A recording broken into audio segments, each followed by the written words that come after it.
le droit de l'eau, c'est un droit ancien. Euh, cette petite frise présente quelques morceaux choisis de réglementation qui ont pu exister. Je l'ai volontairement fait remonter euh, jusqu'à une ordonnance avant la Révolution, donc avant le Code civil. C'est du droit d'Ancien Régime, mais on aurait pu remonter encore plus en avance, plus en avant dans le temps. Seulement à cette période, les réglementations étaient beaucoup plus locales. En tout cas, elles existaient partout en France, partout en Europe même. Il y avait des règles qui existaient, qui avaient trait à l'eau, à comment on utilisait l'eau, que ce soit pour du sacré ou du profane, bien sûr. Euh, donc, on commence cette petite genèse de morceaux choisis avec l'ordonnance des eaux et forêts. J'ai volontairement pris l'ancienne écriture de Forest parce que c'est marrant. 2669, l'ordonnance Colbert qui posait déjà des grands principes qu'on retrouve toujours aujourd'hui entre les cours d'eau domaniaux, les cours d'eau non domaniaux. L'eau et les milieux naturels étaient surtout enfin, compris et organisés du point de vue de leur finalité pour les humains. On organise ça en fonction des cours d'eau qui étaient navigables et flottables d'un côté, qui étaient des cours d'eau domaniaux, tandis que les autres cours d'eau, les plus petits cours d'eau, appartenaient aux locaux et ils en pouvaient en avoir, ils pouvaient y pêcher, y faire d'autres activités. Et donc pour les cours d'eau qui appartenaient au domaine royal, hein, les cours d'eau qui étaient navigables ou flottables, par lesquels on pouvait transiter des marchandises, il y a tout un corps de règles de police, de conservation de ces cours d'eau domaniaux, avec des choses comme les contraventions de grande voirie, un terme un peu spécifique et qui pourrait paraître désuet aujourd'hui, mais le fait de toucher d'une manière non autorisée à la morphologie de ces cours d'eau était déjà quelque chose de réprimé, en tout cas d'encadré. Une loi assez ancienne, également ensuite en 1865, qui est relative à la pêche.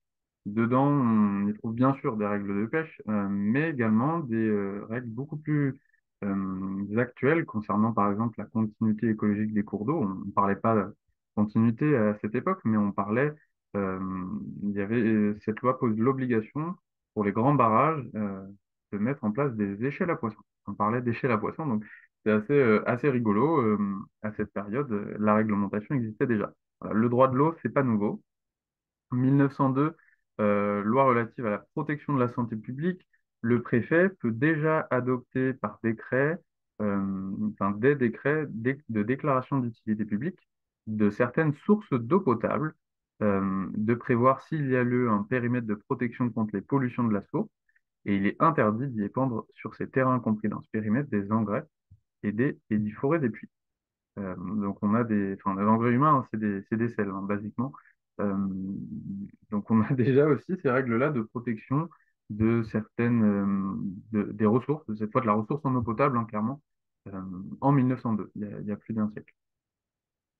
1919, loi sur l'utilisation de l'énergie hydraulique, donc qui pose tout le régime d'aménagement des cours d'eau en vue d'établir des barrages. Euh, 1964, une première grande loi sur l'eau, euh, avec la loi qui crée les agences de l'eau par bassin versant. On pose le principe des six grandes agences de l'eau qui seront gérées non pas par un échelon administratif, on ne va plus gérer l'eau à l'échelle de département ou de région, mais on va la gérer à l'échelle de bassin versant. C'est-à-dire qu'on va prendre les limites naturelles de l'eau, son bassin versant, délimité par la ligne de partage des eaux, et on va délimiter comme ça un nouvel échelon de l'action publique. Donc, grande réforme, et donc on crée pour ça des agences de l'eau. 1984, loi pêche, on réforme et on harmonise aussi l'ensemble de la réglementation donc de la pêche, mais aussi des milieux aquatiques, avec de très nombreuses dispositions qui concernent la continuité écologique des cours d'eau. 1992, la très connue, la très fameuse loi sur l'eau, qui crée les rubriques IOTA qui portent souvent par extrapolation son nom.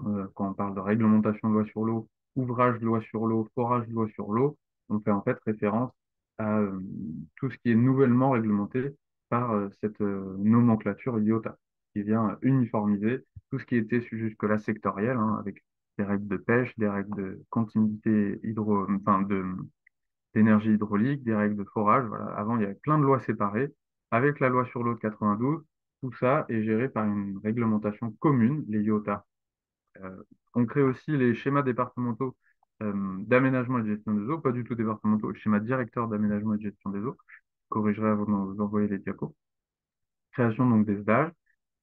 Ensuite, en 2000, la directive cadre sur l'eau, très importante directive européenne, qui en France, en fait, ne change pas grand chose. Elle change quand même beaucoup de choses, hein, mais c'est moins une révolution que dans d'autres États, puisque la règle qui est posée aux États, c'est que les États membres doivent créer des plans de gestion par district hydrographique, ce que fait la France depuis 92, et la gestion par district hydrographique, la France le faisait aussi depuis 1964, en fait. Donc, c'est pas une révolution complète de la gestion de l'eau, hein. Mais en tout cas, on pose un cadre commun à l'ensemble des États membres de l'Union européenne pour euh, gérer donc ces SDAG. Euh, 2006, la loi sur l'eau et les milieux aquatiques qui intègre dans la réglementation française les, enfin, qui fait rentrer en fait la directive 4 sur l'eau dans le droit de l'eau français avec ces nouvelles règles dont la grande révolution pour le coup, c'est des objectifs quantifiés d'atteinte d'objectifs de bons états, de bon état des milieux aquatiques. Alors, d'ici 2015, on s'était donné 15 ans en 2000 pour y arriver. On n'y est pas arrivé, c'est repoussé à 2027. Euh, mais en tout cas, le droit de l'eau, et ça c'est Anna qui va beaucoup vous en parler, et ensuite Anne-Charlotte et Maëlys vont également vous en parler, hein, ça va être un des fils rouges. Euh, comment atteindre ce bon état, comment les règles qui existent, que ce soit de la rubrique, enfin de la nomenclature IOTA ou les règles des âges, doivent atteindre le bon état, enfin, doivent permettre d'atteindre le bon état.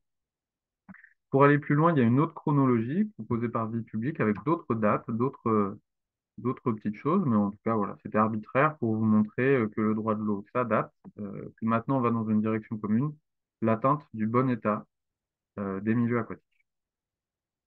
Euh, on a des grands principes qui sont rentrés dans, enfin, qui éclairent tout le droit de l'eau, hein, en fait. On a un article premier qui est posé par la loi sur l'eau 3 janvier 92. Ça fait partie des grands principes de l'eau. C'est que l'eau fait partie du patrimoine commun de la nation. Protection, mise en valeur, développement de la ressource utilisable dans le respect des équilibres naturels sont donc d'intérêt général. L'usage de l'eau appartient à tous dans le cadre des règlements et des lois ainsi que des droits antérieurement établis. Donc, patrimoine commun de la nation, usage qui appartient à tout le monde, alors défini par la loi, ça n'appartient pas à tout le monde dans tous les cas, mais voilà, ça pose des grands principes. Et un deuxième principe très important, patrimoine commun de la nation, pas- ça n'a pas vraiment énormément d'effets utiles, alors ça en a bien sûr, mais ça veut pas très précis, en tout cas pas très concret. Le principe de gestion équilibrée est lui plus concret, puisqu'il nous dit, un des premiers articles du Code de l'environnement nous dit que il doit permettre de satisfaire les exigences de la santé, de la salubrité publique, de la sécurité civile, de l'alimentation en eau potable de la population. Euh, et donc ça, toute la gestion de l'eau doit aller vers ce sens-là. Euh, il y a ensuite d'autres usages, activités, travaux et exigences qui doivent être conciliés. En premier lieu, de la vie biologique du milieu récepteur. Donc, que notre gestion de l'eau, elle se fasse pas uniquement pour les humains ou uniquement pour la sécurité face aux inondations, encore une fois pour les humains en fait, mais qu'elle se fasse aussi dans l'exigence de la vie biologique du milieu récepteur, des espèces qui habitent l'eau sous toutes ses formes. Euh, il y a aussi un objectif de conservation du libre écoulement des eaux, de ne pas tout bloquer. Euh, il faut que l'eau coule, c'est sa place naturelle et sa forme. Et ensuite, il y a d'autres exigences qui ont été rajoutées à la suite par tout plein de lois qui viennent tempérer, on va dire, cette protection. On y a ajouté un peu pêle-mêle plein d'autres intérêts, agriculture, pêche et culture marine, pêche en eau douce, industrie, production d'énergie, en particulier pour assurer la sécurité du système électrique, transport, tourisme, protection des sites, loisirs, sport nautique, ainsi que toute autre activité humaine légalement exercée. En fait, on n'a pas, on n'a plus vraiment, avec ce troisièmement, une primauté de l'eau pour une gestion naturelle, mais Il faut concilier. Une gestion équilibrée doit concilier tout ça. Voilà. L'objectif, je vous l'avais dit, c'était l'atteinte du bon état, qui est posé donc par la directive 4 sur l'eau. Euh, c'est quoi ce bon état? Euh, L'article 4.1 de la directive il nous dit qu'il faut atteindre le bon état de 60% des masses d'eau en 2015. Euh, Ça, c'est l'échéance fixe. Et l'objectif de bon état à terme pour toutes les masses d'eau. On en est loin, ça a été repoussé donc à 2027 euh, par la réglementation française. La réglementation européenne, en fait, prévoit des motifs d'exception qui permettent de ne pas avoir, enfin, qui justifient les États membres quand ils n'ont pas atteint le bon état en 2015.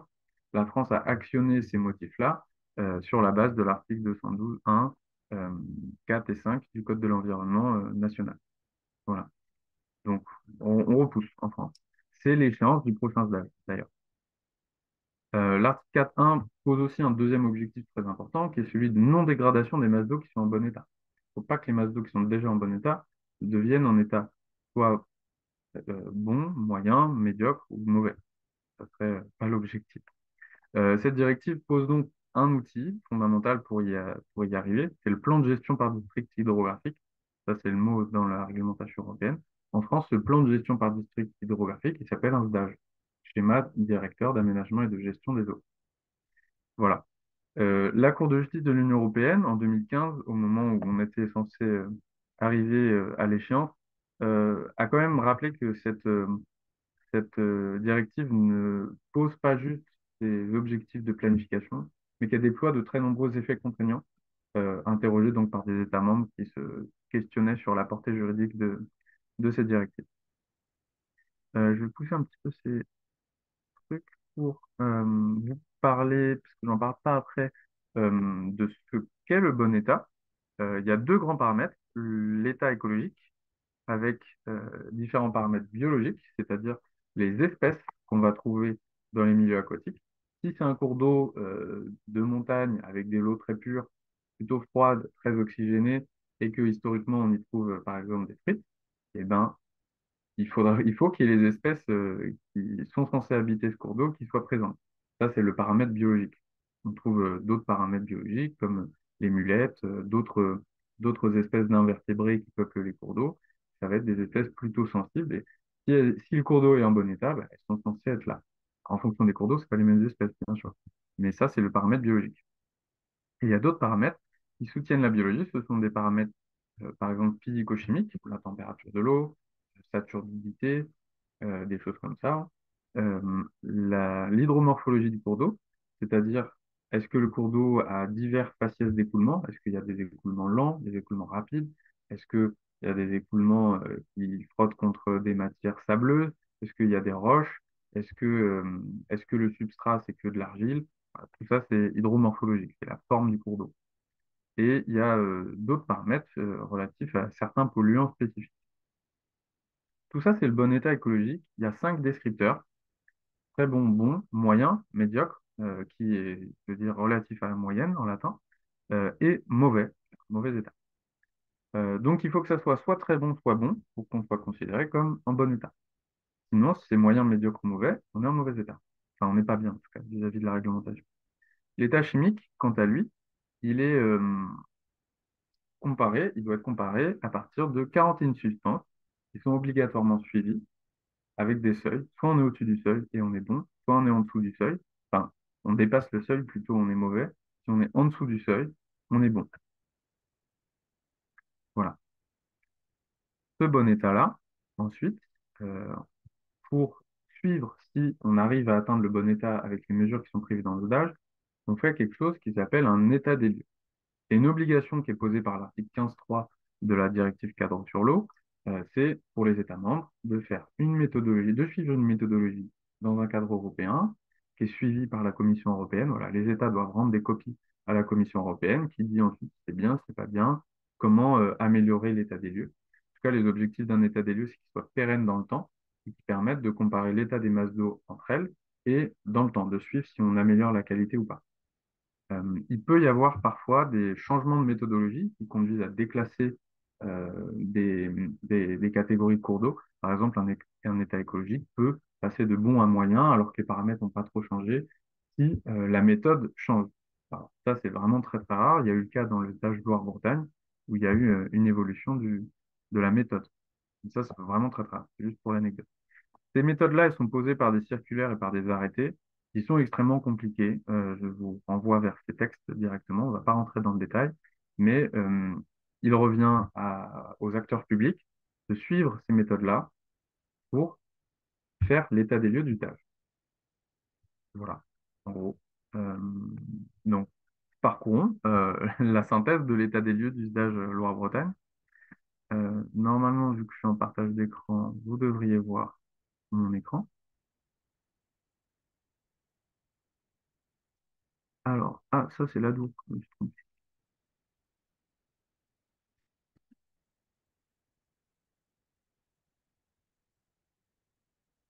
Oh, mais pas que de l'ado. Hop, hop,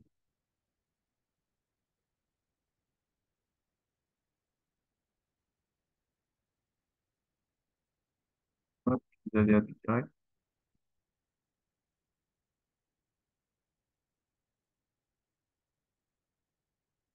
Bon, on va faire l'état des lieux, la synthèse de l'état des lieux d'usage ado. Ça sera beaucoup plus précis. En tout cas, ce qu'il faut. Alors, ça, c'est seulement une des commissions territoriales du d'usage ado-Garonne. On voit qu'il y a l'Adour ici, il y a la Charente, il y a la Dordogne, il y a les côtiers atlantiques, il y a la, la Garonne. Euh, les synthèses reviennent toujours sur le territoire, une présentation du territoire. Combien de pourcents des masses d'eau de ce territoire, alors ici c'est l'Adour, je me suis trompé, c'est pas le Adour-Garonne, c'est juste l'Adour. On a 56% des masses d'eau qui sont en bon état écologique. Donc, en fait, plus de 44%, enfin 44% qui ne sont pas en bon état. Donc on est quand même assez loin du bon état écologique. Par contre, le bon état chimique, on est plutôt bon, avec 89% des masses d'eau qui sont en bon état. Encore une fois, il n'y a que 40 et quelques molécules qui doivent être recherchées. On a des molécules qu'on ne recherche pas et qui peuvent être déclassantes. C'est le cas par exemple des PFAS, on n'en parle que depuis quelques années. En tout cas, avant, c'était vraiment très de niche. Donc on ne suit pas les PFAS encore dans l'état des lieux officiel d'usage. Voilà. Concernant les eaux souterraines, on a 75% de bon état chimique et 83% de bon état quantitatif. Donc, c'est des chiffres qui sont plutôt bons, mais pas top non plus. Euh, hop, et on a ensuite, pour chaque critère, des, euh, des masses d'eau, enfin des cartes qui mettent en avant les secteurs où l'état est bon, moyen, mauvais. Concernant l'état écologique, on voit que certains secteurs autour de Mont-de-Marsan, par exemple, sont plutôt en mauvais état, alors que les secteurs pyrénéens de l'Adour sont en bien meilleur état en général. Voilà. Ça permet d'identifier assez rapidement, avec une carte avec des couleurs, les territoires sur lesquels il faut agir. Masse d'eau souterraine libre, on voit également qu'autour de Mont-de-Marsan, c'est vraiment pas terrible. On a vraiment du mauvais état.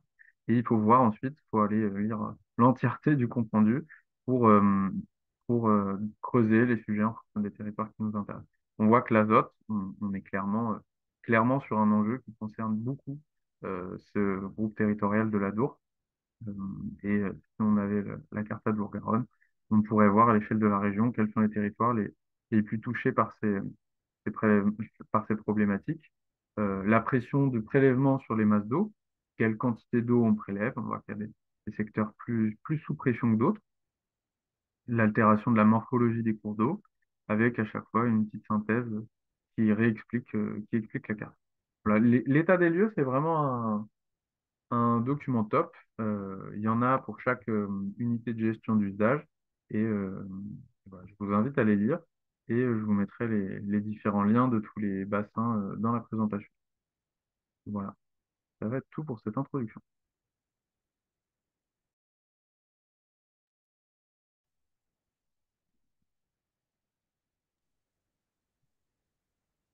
Euh, Ok, donc je vais prendre la suite sur le partage.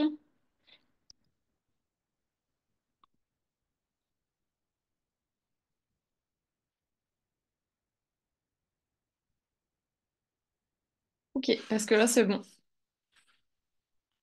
Ouais, Parfait. Merci. Je vais rentrer en ce qui concerne cette partie dans le cœur de la réglementation qu'on surnomme IOTA et son régime juridique applicable donc aux ouvrages qui ont un impact sur les milieux aquatiques. Donc Jules l'a un petit peu dit en introduction, mais quand on fait référence à cette réglementation, on utilise différents termes du type dossier loi sur l'eau, ouvrage loi sur l'eau, tout ça, c'est la même chose, c'est la fameuse police des IOTA. L'acronyme IOTA, ça veut dire installation, ouvrage, travaux, activités, ayant un impact sur les milieux aquatiques. L'ensemble de ces IOTA sont classés dans des rubriques. Donc, c'est une rubrique qui est annexée à l'article R 214-1 du Code de l'environnement. Et c'est donc un ensemble de numérotation de types de projets qui constituent donc cette fameuse nomenclature IOTA. Les titres, ils sont classés par catégorie. Donc, on a tout ce qui est relatif au prélèvement, donc dans les nappes, dans les écoulements, etc. Ensuite, dans la deuxième partie, on a tout ce qui est relatif au rejet, donc les épandages de boue ou les rejets issus de l'assainissement, par exemple. Ensuite, on a tout ce qui est relatif à l'impact sur le milieu aquatique ou sur la sécurité publique. Donc, on va avoir des ouvrages qui font obstacle à l'écoulement, une modification du tracé de l'écoulement du cours d'eau, des questions de luminosité aussi de cours d'eau qui sont affectés par des ouvrages, etc., etc.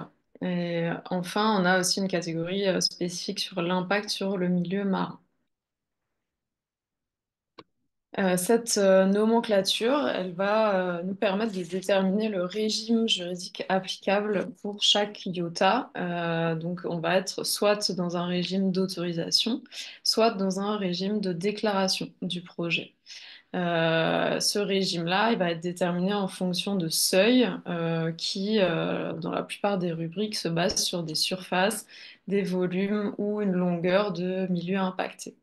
Donc là, on a par exemple pour la question de certains prélèvements où on va se baser sur un volume total de prélèvement. Donc on voit par exemple que entre 10 000 mètres cubes par an, mais en dessous de 200 000 mètres cubes par an, on va être sur un régime de déclaration, alors qu'au-delà de 200 mètres cubes par an, on va être sur un régime d'autorisation. Donc c'est comme ça qu'on va pouvoir déterminer dans quelle catégorie on se trouve. Ça va être la même chose pour tout ce qui est modification du profil du lit mineur de cours d'eau, où là, on va être plutôt sur la longueur de cours d'eau affectée. Donc là, par exemple, on voit que au-dessus de 100 mètres, on va être sur une autorisation, alors que quand c'est à moins de 100 mètres, on va être sur un régime de déclaration. Et ensuite, pour tout ce qui est, par exemple, drainage, on va être sur une superficie. Donc, on voit 20 hectares. Entre 20 et 100 hectares, on va être sur une déclaration, alors qu'au-dessus de 100 hectares, on est sur une autorisation. Donc là, c'est des exemples. L'ensemble des rubriques de la nomenclature vont préciser très exactement les seuils applicables pour les deux régimes. Donc là, j'attire votre attention sur les rubriques dans lesquelles est écrit le terme cours d'eau, puisqu'on va avoir une définition légale du cours d'eau qui va s'appliquer. Cours d'eau donc, qui est défini par le Code de l'environnement comme un écoulement d'eau courante avec trois critères, donc le lit naturel à l'origine, l'alimentation par une source et le fait qu'il y ait un débit suffisant une majeure partie de l'année. Ce qui n'exclut pas les cours d'eau intermittents, puisque le texte précise que l'écoulement peut ne pas être permanent. Pour faire simple, un écoulement qui correspond à ces trois critères est un cours d'eau au sens du Code de l'environnement. Mais on trouve aussi des indices complémentaires retenus par la jurisprudence quand on n'arrive pas bien à déterminer ces trois critères-là. Donc peuvent nous aider dans ce cas-là les critères que sont la présence de vie aquatique, de berges, d'un substrat spécifique qui montre qu'il y a un fond de cours d'eau et une continuité d'un écoulement d'amont vers l'aval. Par rapport à cette définition, donc, on peut voir qu'un canal, c'est un cours d'eau artificiel, donc fait en partie ou totalement par l'humain. Et pareil pour un fossé, qui est donc aussi un ouvrage artificiel. Donc, concernant ces deux régimes, donc la déclaration, c'est le premier seuil d'entrée de ce régime juridique qui va concerner les IOTA qui vont causer de plus faibles nuisances environnementales. Dans ce cas-là, le porteur de projet va devoir faire une déclaration, donc ça se fait via un formulaire à transmettre à la direction départementale des territoires et de la mer quand il y a une façade maritime. Et cette administration va lui remettre un récépissé de déclaration, tout simplement.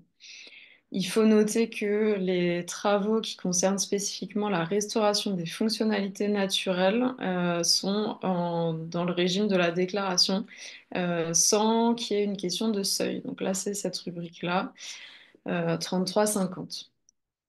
S'agissant ensuite de l'autorisation, donc là, on va être sur un régime plus exigeant pour des IOTA qui vont causer de plus importantes nuisances à l'environnement.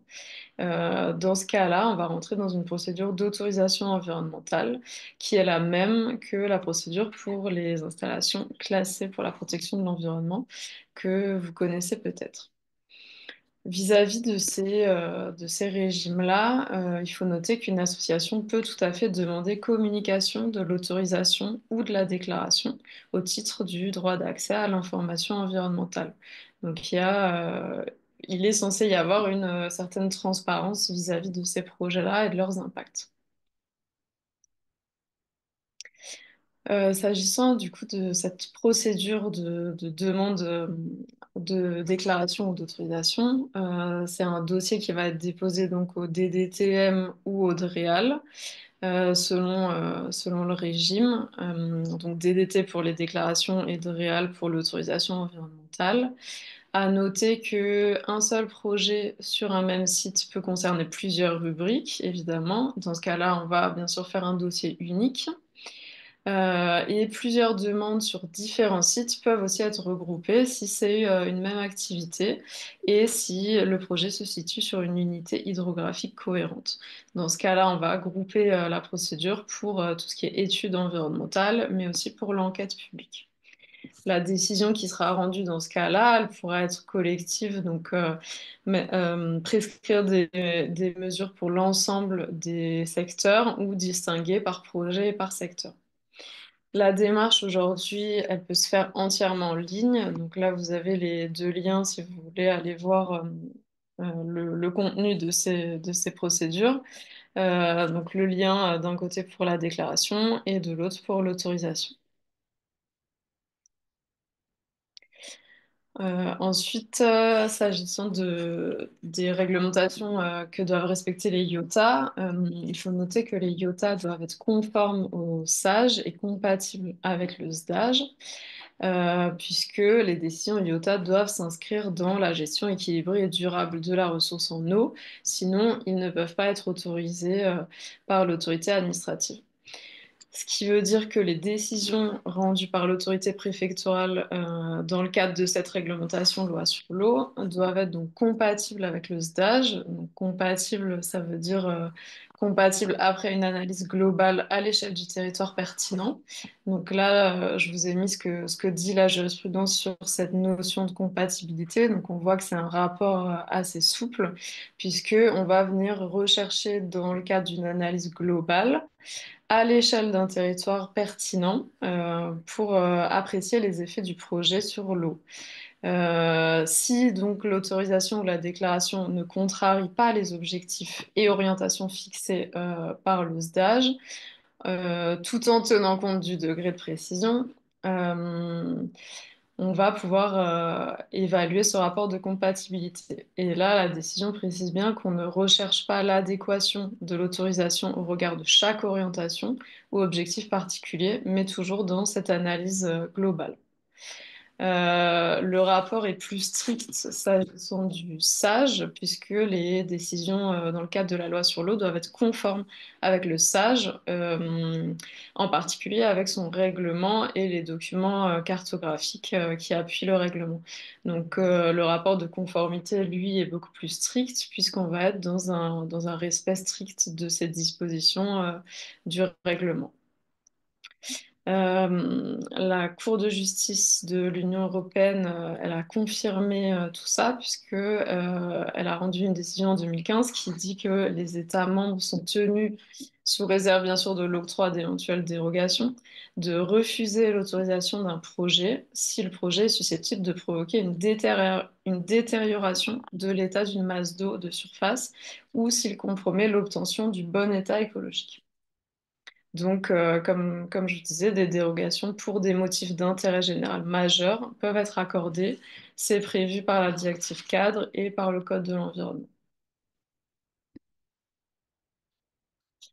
Ensuite, les IOTA doivent respecter des préconisations techniques précises qui sont prévues par des arrêtés de prescription générale, arrêtés qui sont adoptés pour chaque rubrique. Donc là, si vous cliquez ici, quand on vous enverra le support, vous allez accéder à un tableau qui recense l'ensemble de ces arrêtés de prescription générale. Et le fait de ne pas respecter ces règles-là constitue une contravention à part entière de cinquième catégorie.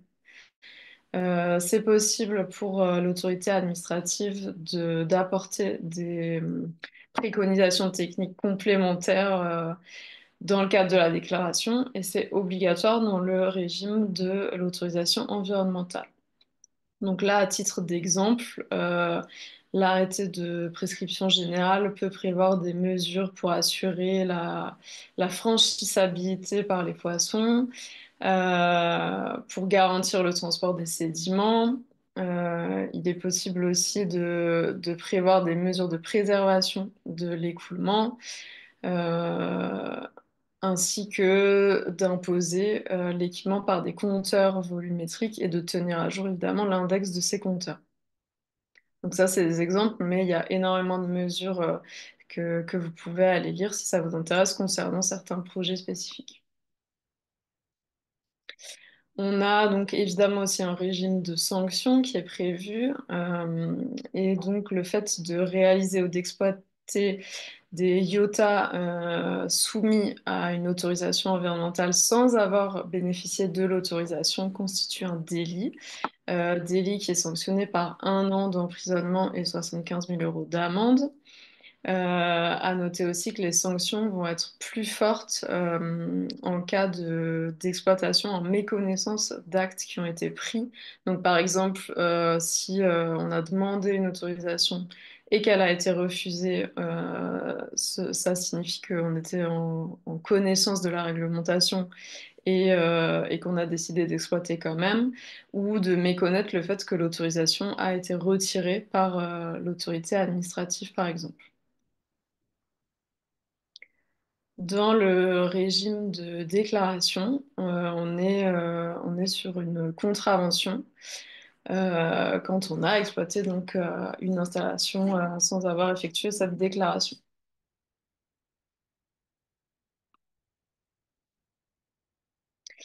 Ensuite, pour entrer un petit peu dans le détail de la réglementation de tout ce qui est aménagement, on peut relever notamment que ces aménagements doivent garantir la continuité écologique des cours d'eau, notamment quand on a des espèces migratrices, donc en laissant circuler les espèces et les sédiments. À noter à ce sujet qu'on a des cours d'eau qui sont listés par le préfet coordinateur de bassin. Donc on va avoir deux catégories de cours d'eau.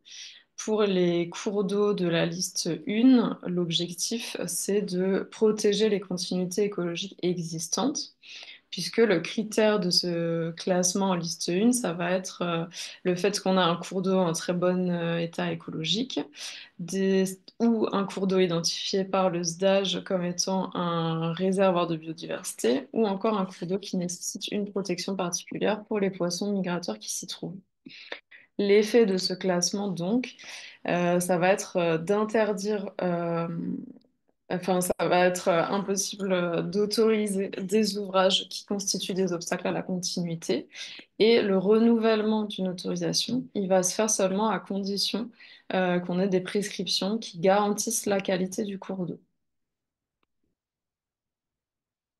Pour les cours d'eau de liste 2, l'objectif, ça va être de restaurer la continuité écologique. Et les critères de classement impliquent notamment la présence d'espèces migratrices qui sont listées par décret du préfet coordinateur de bassin. Donc là, quelques exemples d'espèces. L'effet de ce classement, ça va être que les obstacles à la continuité écologique, ils devront être mis en conformité dans un délai de 5 ans pour donc atteindre l'objectif de restauration de continuité écologique. Le fait d'exploiter donc un ouvrage sans respecter ces règles est un délit autonome, donc en plus du délit commun de non-respect de la procédure qu'on a vu juste avant. À noter aussi qu'un obstacle franchissable ne sera plus compté comme un obstacle à la continuité, puisque donc on va pouvoir aménager les ouvrages par des dispositifs de franchissement. Et par le passé, on avait une dérogation pour les moulins à eau donc hydroélectriques qui a été abrogée en 2022. Ensuite, les IOTA doivent aussi respecter un débit minimum dans les cours d'eau. Donc, les ouvrages doivent laisser au moins un dixième du débit moyen du cours d'eau, en sachant que les actes administratifs d'autorisation peuvent fixer des valeurs de débit différentes, mais sans jamais être inférieurs donc, au 1 du même article, donc les 1 dixième de débit moyen.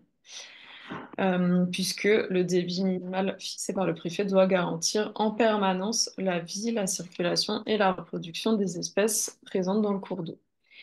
En cas d'étiage exceptionnel, le préfet peut évidemment fixer des débits temporaires et il faut noter aussi qu'on va avoir des sanctions plus élevées pour le non-respect de cette réglementation sur le débit minimal.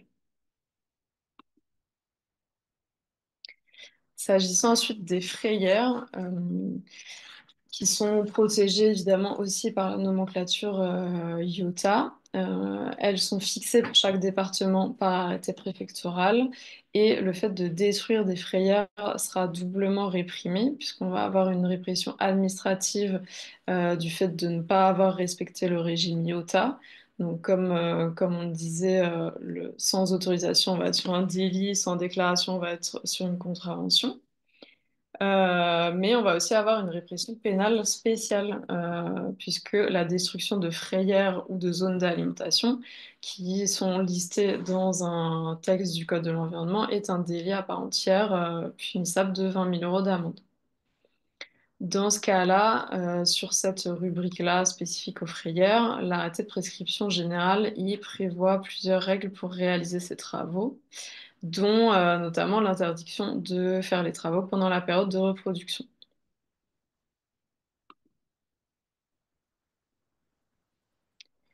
S'agissant ensuite des zones humides, on a différentes rubriques qui peuvent s'appliquer, mais la plus précise, ce sera celle-ci, qui traite de l'assèchement, de la mise en eau, imperméabilisation ou remblai de zones humides ou de marais, avec donc une superficie à partir de 0,1 hectare, on va rentrer dans le régime de déclaration. Va pouvoir aussi s'appliquer cette deuxième rubrique qui concerne la modification du profil du lit mineur du cours d'eau à partir de 100 mètres. À noter que la définition d'une zone humide est fixée par le Code de l'environnement et on entend donc par zone humide des terrains habituellement inondés ou gorgés d'eau ou alors des terrains dont la végétation est dominée par des plantes hygrophiles pendant au moins une partie de l'année. Donc c'est des critères alternatifs. On peut rentrer dans une catégorie ou dans l'autre pour définir une zone humide.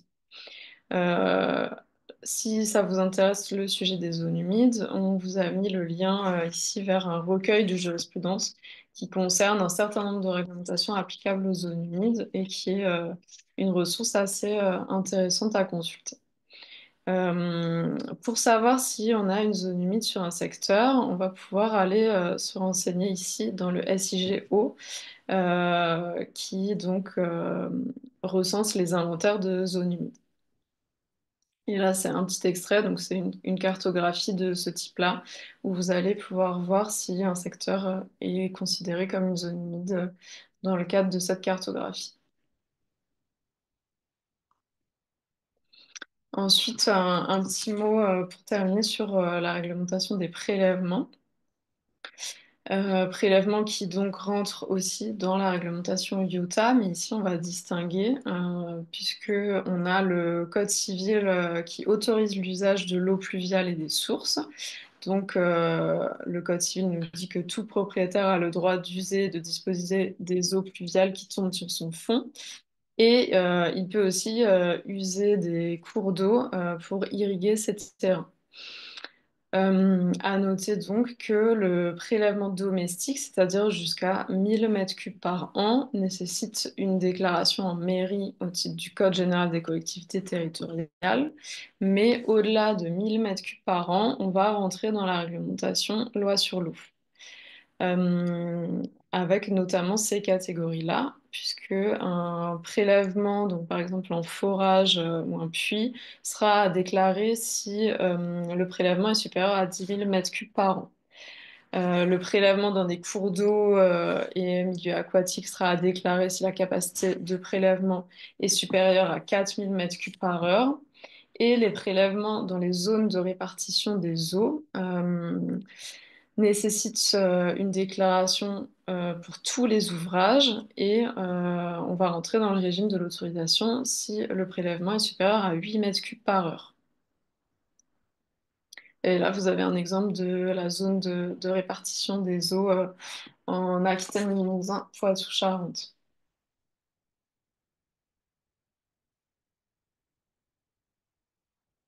Et voilà, c'est tout pour moi. Je vais prendre la suite du coup. Ok.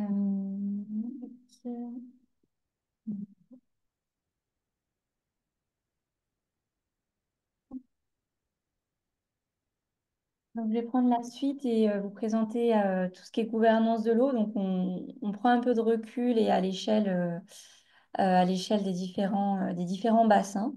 Donc, une redite que Jules a déjà présentée tout à l'heure. En France, suite à la loi sur l'eau de 1964, la gestion se fait donc par bassin hydrographique, c'est-à-dire qu'elle suit la ligne de partage des eaux, donc les limites naturelles des bassins versants. C'est-à-dire que donc cette gestion de l'eau va suivre une logique hydrographique et non pas administrative, c'est-à-dire qu'on s'éloigne de toute la gestion par département ou par région. Donc en France, on a six agences et six grands bassins qui correspondent, parmi lesquels donc Adour-Garonne, dont on va le plus parler aujourd'hui. Pour la partie métropolitaine, et il y en a aussi cinq autres dans les dom-toms. Et donc, sur chacun de ces grands bassins, on va avoir une agence de l'eau et un comité de bassin. Le comité de bassin s'occupe plutôt de toute la partie, on va dire, politique, des grandes orientations de la gestion de l'eau. Et l'agence de l'eau, ça va être la partie technique et opérationnelle et qui va financer les différents projets. C'est ça qu'on va vous détailler un peu plus. Donc, là, c'était pour vous rappeler un peu dans l'ensemble les grands acteurs de la gestion de l'eau, qu'on ne va pas tous détailler. Nous, on va s'arrêter surtout sur le comité de bassin et l'agence de l'eau. Mais globalement, on va avoir tout ce qui est donc service de l'État, avec principalement DREAL et DTOFB. Là, ça va suivre donc les limites administratives dont on parlait tout à l'heure.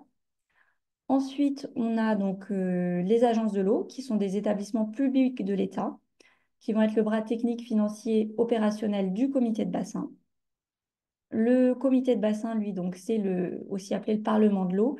C'est une instance de concertation et de débat qui cherche à représenter dans sa globalité l'ensemble des acteurs du territoire. Et c'est ce comité de bassin qui va orienter la politique de l'eau au niveau du bassin versant. Ensuite, en autre acteur, on a toutes les structures de bassin versant, donc type PTB, EPAGE, syndicat de rivière, syndicat mixte, toutes les collectivités territoriales qui vont entre autres gérer la partie eau potable. Tous les usagers, à la fois donc les particuliers et à la fois les usagers économiques, qui vont comprendre par exemple les agriculteurs et les industriels, ainsi que les pêcheurs professionnels, etc. Après, on a toute la société civile, parmi lesquelles sont représentés les APNE et d'autres associations, donc associations citoyennes, associations locales, etc. Et enfin, on a tous les organismes scientifiques. On en a cité quelques-uns ici. Et nous, on va vraiment s'arrêter sur la partie comité de bassin pour essayer de bien détailler son rôle et la différence avec l'agence de l'eau. Donc, le comité de bassin, on l'a dit, c'est une instance vraiment de débat et de concertation qui vise à trouver des consensus pour orienter la politique de l'agence de l'eau euh, et donc faire avancer la politique au niveau du bassin. Ses principales missions, ça va être donc d'approuver le SDAGE. C'est une des grosses missions du comité de bassin. Donc, participer à l'élaboration avec l'agence de l'eau et l'approuver. Et ça va être, comme on l'a dit, donc d'orienter la politique de l'agence, d'orienter les financements, puisque tous les financements, sauf exception, qui passent par l'agence de l'eau sont validés par certaines instances du comité de bassin. Et ensuite, ça va être de donner un avis donc, sur les redevances, sur le programme d'intervention via différentes commissions. Et il va aussi être consulté sur les politiques de gestion de l'eau, là au niveau plus local. Par exemple, il est consulté sur les stages. Euh, la différence entre le comité de bassin et l'agence de l'eau, c'est que l'agence de l'eau est vraiment là pour toute la partie opérationnelle. Donc, par exemple, c'est elle qui va mettre en œuvre le stage, qui va collecter les redevances et grâce à ces redevances, qui va financer les actions, donc en respectant le principe de l'eau paye l'eau. Donc, elle collecte des redevances qui servent derrière à financer les différentes actions. Au niveau de la composition du comité de bassin, donc on l'a dit, le but, c'est que ça représente l'ensemble des acteurs du territoire. Pour ça, le comité de bassin Adour-Garonne est composé de 135 membres qui sont élus pour 6 ans et répartis entre 4 collèges. Donc, ces collèges, on a le collège des collectivités, donc collectivités territoriales. On a le collège des usagers économiques, qui va comprendre les agriculteurs, les industriels, les pêcheurs professionnels, par exemple. On a le collège des usagers économiques, sur lequel je vais revenir tout de suite, et le collège de l'État. Donc, au niveau du collège des usagers non économiques, c'est celui dans lequel sont les différentes APN. Mais il y a pas qu'elles. Donc, sur les 27 sièges, il y en a 10 qui sont consacrés aux APNE. Dedans, on a aussi toutes les associations d'usagers. On a aussi la fédération de pêche, la fédération de chasse, les associations de kayakistes et de sport nautique. On a aussi le conservatoire d'espèces naturelles. Et après, on a des personnes qualifiées. Voilà, grosso modo. Et donc, au sein des 10 APNE, je voulais quand même souligner, puisque je pense que c'est la majorité des personnes qui sont ici, qu'on avait un siège pour FNE Nouvelle-Aquitaine, un siège pour FNE Occitanie-Pyrénées et 2 sièges pour la CEPANSO. Voilà. Après, donc, il y a d'autres associations qui sont représentées sur le bassin. Euh, je voulais également profiter de cette diapositive pour vous dire que le collège fonctionnait donc dans son ensemble assez bien, c'est-à-dire APNE et les autres membres qui en font partie, notamment les associations des usagers. Ils se rencontrent très régulièrement via des réunions hebdomadaires. Donc le but, c'est vraiment d'élaborer des positions communes. En revanche, c'est vrai qu'on a un peu plus de mal à faire le lien avec les associations au niveau local. Euh, donc, faut pas hésiter si vous en avez l'occasion à vous mettre en contact avec ces associations qui siègent au comité de bassin et qui peuvent voilà, faire avancer tel projet ou au contraire, si vous voulez que quelque chose ne passe pas au comité de bassin, enfin, si vous voulez en parler à un moment donné, il faut vraiment pas hésiter à faire remonter à vos représentants. Euh, donc, au niveau du fonctionnement du comité de bassin, on a énormément de commissions. Je vais vous en détailler certaines, mais pas toutes. Donc, ce qu'il faut comprendre déjà, c'est qu'on a le comité de bassin et le conseil d'administration. Le comité de bassin est présidé par donc son président, qui est élu pour 3 ans, et le conseil d'administration est présidé par le PCB, le préfet coordinateur de bassin. Euh, Au niveau du comité de bassin, une des instances, des commissions très importantes, ça va être la commission de planification, puisque c'est la commission qui va déterminer les ordres du jour du comité de bassin et qui va préparer les différents documents qui vont être ensuite soumis au comité de bassin. De cette commission de planification dépendent quatre groupes techniques, qui sont des groupes sur l'énergie, les usages domestiques, l'industrie et l'agriculture. Donc, ce sont des groupes de débat et de discussion, sachant que dans ces groupes-là, comme dans toutes les commissions du comité de bassin, on a des représentants de tous les collèges qui sont présents. Le but, c'est vraiment dans chacune des commissions de traiter tel ou tel sujet avec le prisme de l'ensemble des collèges pour essayer de trouver un peu des voies de consensus et faire avancer la politique au niveau du bassin. Donc ensuite, dans les commissions importantes, on va avoir aussi la commission milieu naturel, euh, qui est quand même assez importante pour toutes les APNE, duquel dépend le GT Solutions fondées sur la nature. Donc cette commission, elle est présidée par l'une des membres représentant les APNE au sein du collège. Et ensuite, on a le groupe Miroir, qui est le groupe qui va travailler sur la création du SDAGE. Ensuite, dans les commissions importantes, on a aussi les deux commissions qui vont dépendre du conseil d'administration. Donc, la commission des aides. La commission des aides, c'est là que tous les dossiers de demande d'aide à l'agence de l'eau sont revus par les membres de cette commission. Bon, il y a toujours des petites exceptions, mais grosso modo, ils sont tous accessibles. Euh, donc là encore, il y a énormément de dossiers. Donc certains sont plus traités que d'autres, soit parce qu'ils ont des grands montants, soit parce que ce sont des dossiers dérogatoires, etc. Et ça fait partie des points sur lesquels, si vous pouvez nous alerter sur certains dossiers dont vous avez connaissance en local, ça vaut vraiment le coup pour qu'on puisse les regarder et éventuellement en discuter en commission des aides. Et ensuite, on a la commission de programmes finance et évaluation, la CPFE, qui est la commission qui va valider notamment les différents programmes d'intervention de l'agence, dont le P12, par exemple, le dernier programme d'intervention, avant que ça passe au conseil d'administration. Et pour finir, on a tout ce qui va concerner les commissions territoriales. Là, je pense qu'on a peut-être certains d'entre vous qui en font déjà partie. Donc, on a 8 commissions territoriales sur le bassin Adour-Garonne qui vont traiter de sujets pardon, quand même un peu plus locaux. Voilà. Après, il y a d'autres groupes de travail qui peuvent exister à certains moments sur des thématiques spécifiques, qui peuvent voir le jour, rester une année et puis disparaître, et qui peuvent parfois être composés donc de personnes des différents collèges, mais qui peuvent aussi inclure d'autres personnes venant, par exemple, des différentes APM. Voilà, je vais relaisser la parole à Mélisse. Merci beaucoup. Donc, je prends la suite pour vous parler un peu plus en détail des SDAGE, qui sont les outils de planification pour l'eau, donc les schémas directeurs d'aménagement et de gestion des eaux. On en a déjà parlé. Jules nous l'a dit tout à l'heure, ils ont été institués par la loi sur l'eau de 1992 et ils ont beaucoup évolué suite à la directive cadre sur l'eau. Ça a été en fait une étape très positive qui a permis de donner un cadre à la puissance publique sur la gestion de l'eau, qui a renforcé les SDAGE et qui a permis de fixer des objectifs. Donc, c'est vraiment les outils de planification pour l'eau et les milieux aquatiques à l'échelle des bassins. On l'a vu avec cette gestion par bassin hydrographique, il y a un stage par bassin hydrographique. Et les stages, ils vont fixer les grandes priorités, donc on les appelle les orientations fondamentales d'une gestion équilibrée de la ressource en eau entre tous les usagers. Et leur objectif, c'est vraiment d'atteindre le bon état des eaux et des milieux aquatiques, donc les objectifs fixés par la DCE. Donc en termes de gouvernance, ils sont élaborés et adoptés par le comité de bassin et ensuite approuvés par le préfet coordinateur de bassin.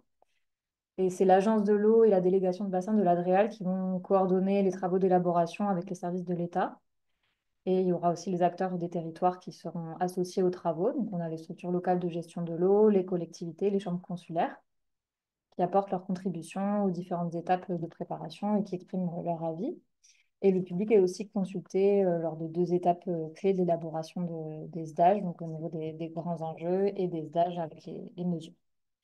Donc, on va voir un peu plus en détail les processus d'élaboration. On parle vraiment d'une vision globale et pour ensuite qu'elle soit déclinée à une échelle plus locale.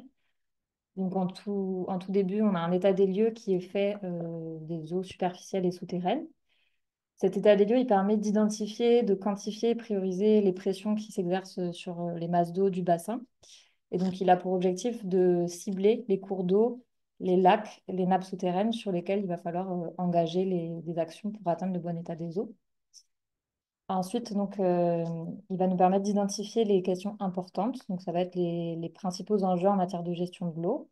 Donc, à ce niveau-là, le public et les partenaires institutionnels sont consultés. Et ces questions importantes et cet état des lieux, ils vont servir de base à l'élaboration du SDAGE, troisième étape. Donc, lui, le SDAGE, il va s'organiser en trois axes. Il définit tout d'abord les orientations fondamentales. Donc, ça va être les grandes priorités d'action qui vont permettre de satisfaire les objectifs. Il va fixer les objectifs de qualité et de quantité à atteindre pour chaque masse d'eau du bassin et déterminer enfin les dispositions nécessaires qui en découlent. Et donc après, il y a l'élaboration du programme de mesure, le PDM, qui est associé au SDAGE et qui, lui, va reprendre en fait les mesures concrètes à mettre en œuvre pour atteindre les objectifs environnementaux. Donc à ce moment-là, le public et les partenaires sont aussi consultés au moment du SDAGE et du programme de mesure avant l'adoption finale. Ensuite, on a une phase de mise en œuvre. Donc, sur 6 ans, les stages sont mis en œuvre et les programmes de mesure associés.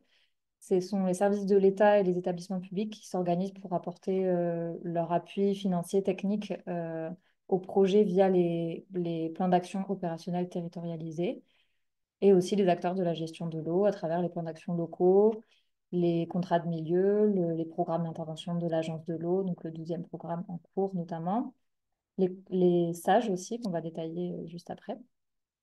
Et donc, en dernière phase, on a un suivi-évaluation qui va permettre d'évaluer l'efficacité des actions à travers un programme de surveillance qui va définir par station de mesure la fréquence du suivi et les paramètres mesurés. Et donc, c'est vraiment un processus qui est cyclique. Je remettais le schéma ici. À chaque élaboration, il y a un état des lieux qui est fait pendant la mise en œuvre du SDAGE en cours. Voilà. Donc, pour revenir donc un petit peu sur le rôle du comité de bassin et de l'agence de l'eau, qui sont quand même assez différents lors de l'élaboration du SDAGE, sur la phase d'état des lieux, l'agence de l'eau va réaliser l'analyse de l'état des masses d'eau. Le comité de bassin approuve les grandes orientations. Ensuite, l'agence de l'eau va organiser, animer une concertation sur les grands enjeux, comme on l'a vu auprès des partenaires et du public. Elle va synthétiser les contributions. Et le comité de bassin, lui, il supervise, il valide le cadre de la consultation. Durant donc, la rédaction du SDAGE, c'est vraiment l'agence de l'eau qui va coordonner, rédiger les versions de travail techniques et qui va les soumettre ensuite aux différents groupes de travail et commissions du comité de bassin. Donc ça va passer par le groupe miroir, notamment la commission de planification qui va discuter, amender, valider. Ça va faire des allers-retours avec l'agence de l'eau. Et ensuite, donc, il y a une concertation. Donc, les SDAGE et le programme de mesure sont soumis à enquête publique. Donc, c'est aussi l'agence de l'eau qui organise ça avant l'adoption finale par le comité de bassin et le préfet coordonnateur de bassin. Et on a la phase de mise en œuvre. Donc, l'agence de l'eau accompagne techniquement, financièrement. Et ce sont les acteurs des territoires qui mettent en œuvre. À l'échelle locale, ce sont les SAGE qui permettent de décliner donc la DCE et le SDAGE. Donc, ce sont vraiment les outils de planification à l'échelle d'aquifères, de bassins versants. Ils sont gouvernés par les clés. Donc, les clés, c'est les commissions locales de l'eau qui vont être en charge de les mettre en place, d'élaborer les documents cadres, assurer le suivi, les prescriptions, la mise en œuvre des actions. Donc, ce sont des parlements de l'eau à l'échelle locale en miroir du comité de bassin. Et elles vont être composées aussi de collèges. Donc, elles vont comprendre des collectivités territoriales et les établissements publics locaux. Un collège aussi des représentants de l'État, des établissements publics tels que l'ADREAL, la DDT, l'Agence de l'eau, l'OFB. Et un collège des usagers, des riverains, des organisations professionnelles et des associations. Et c'est dans celui-ci que sont représentés les APNE. Donc, les clés, elles vont, en concertation avec l'ensemble des acteurs locaux, élaborer le SAGE. Donc, vous avez ici les différentes étapes d'élaboration. Le SAGE, il va fixer des objectifs généraux d'utilisation et de protection quantitative et qualitative des ressources en eau et des milieux aquatiques. Il va énoncer les priorités d'action à mettre en œuvre pour atteindre le bon état des eaux, donc à travers le PAGD, qui est le plan d'aménagement et de gestion durable. Et le deuxième document important des sages, c'est le règlement qui va être accompagné de documents cartographiques et qui va édicter les règles à appliquer pour atteindre les objectifs fixés dans le PAGD. Donc, vous pouvez retrouver les différents règlements de tous les sages sur la base Gesto. Je vous ai remis le lien juste ici. Et donc, je vais vous parler aussi de la portée juridique des SDAGE et des sages. Donc, concernant le SDAGE, donc, on l'a vu tout à l'heure, Annalena nous en a parlé déjà. Donc, le SDAGE, il est opposable aux décisions administratives dans le domaine de l'eau. Donc, ça va notamment comprendre les décisions au titre de la police de l'eau, donc concernant les autorisations IOTA. Et aussi, ça va comprendre les installations classées. Donc, les collectivités publiques doivent assurer la compatibilité, la cohérence des décisions, des plans d'action avec le SDAGE et de leurs documents aussi de planification. Donc, on va avoir les schémas de carrière, les SCOT ou le PLU à défaut de SCOT, les documents d'urbanisme, le SRADET notamment aussi au niveau régional, qui vont devoir être compatibles avec le SDAGE. Concernant le SAGE, c'est un peu différent. Donc, le PAGD, il est opposable aussi. Par contre, c'est enfin, une relation de conformité avec le règlement, comme on a vu tout à l'heure, pour le SAGE. Donc, on voit que ces deux documents, SDAGE et SAGE, ils permettent quand même de cadrer les documents réalisés en aval, mais ils admettent aussi des limites, dont on va parler juste après, face au défi d'une gestion de l'eau équilibrée. La première qu'on peut citer, donc c'est justement cette souplesse du rapport de compatibilité au SDAGE. On l'a vu, elle est moins contraignante qu'un rapport de conformité qui va imposer un strict respect du document amont. Ici, on va juste regarder la cohérence générale, non l'adéquation au regard de chaque orientation ou objectif particulier. On a vu aussi que sans prendre en considération, voilà, en prenant en considération la précision, or un SDAGE, c'est pas censé être très précis à la parcelle. Donc ça amène une faible portée juridique finalement au SDAGE à ce niveau-là.